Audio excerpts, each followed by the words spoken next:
Subscribe कीजिए और bell icon को दबाना ना भूलिए ताकि आपको हमारी नई वीडियोस की अपडेट। खासोदा गांव में 7 मार्च 2026 को श्री छत्रपति शिवाजी महाराज महाराजस्व समाधान शिविर टप्पा क्रमांक 1 सुबह 9 बजे से दोपहर 1 बजे तक संताजी मंगल कार्यालय कासोदा में आयोजित किया गया है। शिविर के चलते कासोदा गांव में आज रोजी 28 फरवरी 2026 को एक मीटिंग आयोजित की गई, जिसमें माननीय गोपाल पाठरी सर तहसीलदार, श्री अमोल बंस सर नायब तहसीलदार तथा नोडल अधिकारी श्री भरत पारदी मंडल अधिकारी कासोदा शामिल रहे। प्रोग्राम में संवाद साधते हुए तहसीलदार सर ने लोगों को कार्यक्रम का महत्व समझाया, वही शिविर में मिलने वाले लाभ के बारे में और शासन की योजनाओं के बारे में तहसीलदार सर ने लोगों को बताया। जेवढे सगळे विभाग आहेत आपल्या भागात त्या सगळ्या विभागांनी मिळून आपण हे शिबिर आयोजित करणार आहोत। या शिबिराचा मुख्य उद्देश ग्रामस्थांना सर्व सेवा एका ठिकाणी एकाच वेळी पुरवणे, त्यांच्या तक्रारी शंका यांचं समाधान तिथे करणे हा आहे। याचा संदर्भात जे 18 फेब्रुवारी 2026 रोजी आला त्या शासन निर्णयामध्ये सगळ्यात बाबी स्पष्ट आहे की आपल्याला इथे शिबिरामध्ये काय काय करायचं।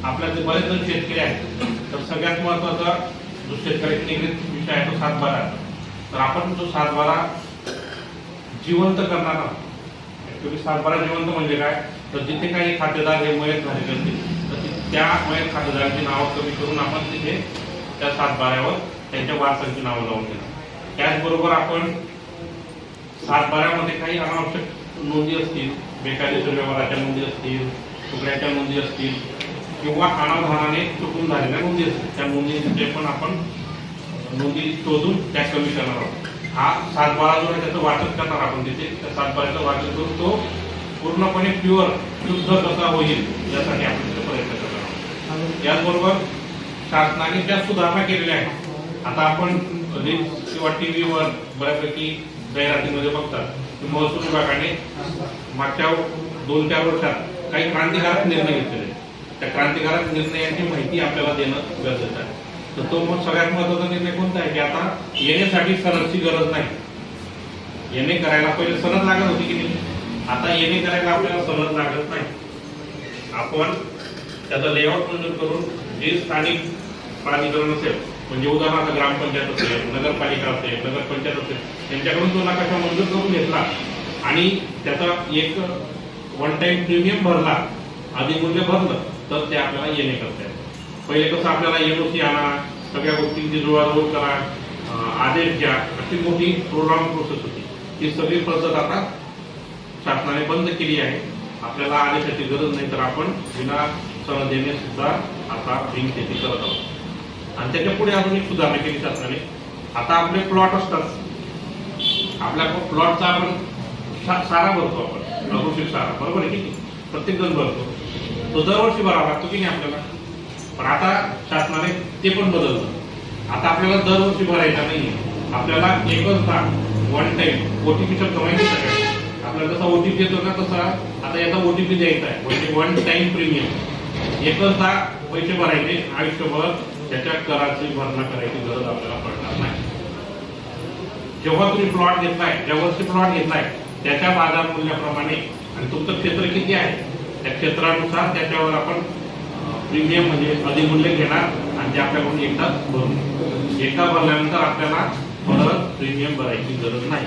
म्हणजे आयुष्यभर तुम्ही आम्हाला टॅक्स देणार नाही, तर आपण पावती पाडायची असते नाही का, दरवर्षी इतका टॅक्स झाला तो द्यायची गरज आपल्याला आता पडणार नाही, एकच जातो आपल्याला भरायचा।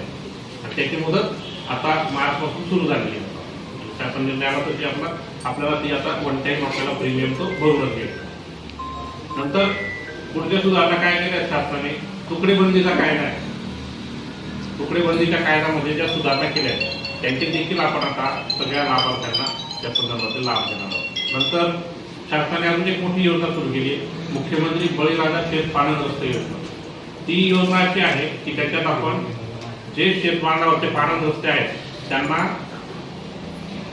पक्के म्हणजे त्याच्यात माती, मुरुम आणि खडी टाकून ते वापरण्यायोग्य त्याच्यावरनं एक गाडी जाईल मोठं ट्रॅक्टर त्याच्यातून निघू शकेल या पद्धतीने ते रस्ते आपण तयार करणार आहोत. यासाठी आपले माननीय आमदार जे आहेत ते आपल्या विधानसभा क्षेत्रीय समितीचे अध्यक्ष आहेत. त्यांच्या अध्यक्षतेखाली आपण ती समिती आणि प्रत्येक भागातले रस्ते, यापूर्वी आपण रस्ते मोजले पण आहेत, त्यांना नंबर पण दिलेले आहेत आपण. त्यानुसार त्यांचा विकास केला जाईल, ते तयार केलं जातं. टप्प्याटप्प्याने प्रत्येक रस्ता आपला हा पूर्ण होणार आहे. त्याचबरोबर या शिबिरामध्ये आपण सामाजिक अर्थसहाय्याच्या योजना आहेत, म्हणजे संजय गांधी निराधार योजना, श्रावण बाळ योजना, इंदिरा गांधी वृद्धापकाळ योजना, इंदिरा गांधी विधवा योजना, कुटुंब अर्थसहाय्य योजना, या सगळ्या योजनांचा लाभ त्यांचे अर्ज भरून गेले. या कामात ही बाबी आपण करणार आहोत. तिथे आपण आधार जी किट आहे आपलं ते सुद्धा ठेवणार आहोत. आपल्याला अडचण येते, पगार पडत नाही, मग त्यासाठी आधार अपडेट करावा लागतो. आपल्याला आधार अपडेट केला तर पगार सुरळीत पडेल तुमचा.